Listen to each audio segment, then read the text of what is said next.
Nama saya Ferdinanda Camelia. Saya dari MIPA 3 semester 6 dari SMA Katolik Frater Andau.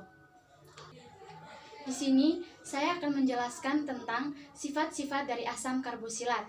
Sifat-sifat dari asam karboksilat dibagi menjadi dua. Yang pertama, sifat fisis, dan yang kedua yaitu sifat kimia.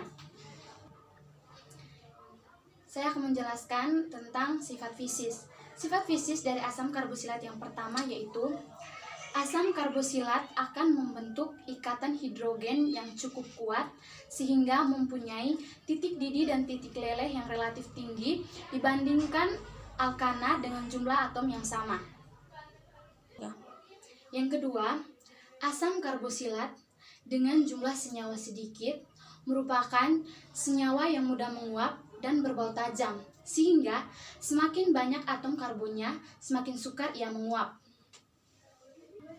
Yang ketiga, asam karboksilat bersifat polar karena mengikat gugus alkil, sehingga asam karboksilat mudah larut dalam air.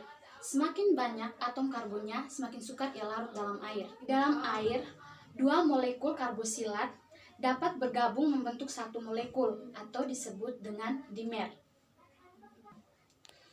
Yang terakhir, asam karboksilat memiliki bau yang menyengat.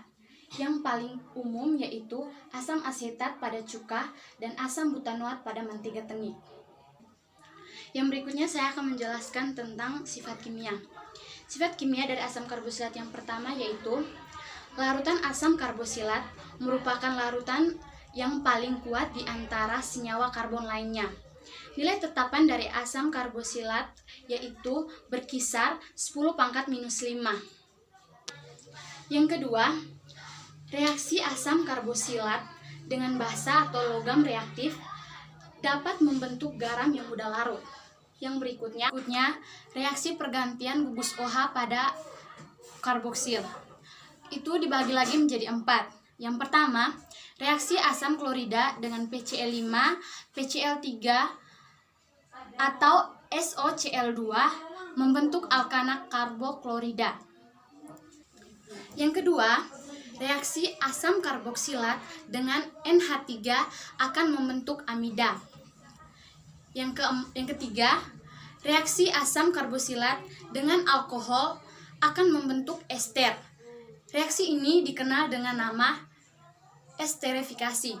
Yang keempat, asam hidrogen pada C-alfa dapat diganti atau disubstitusi dengan atom halogen atau klorin atau bromin jika dilakukan pada suhu tinggi dengan suatu katalis.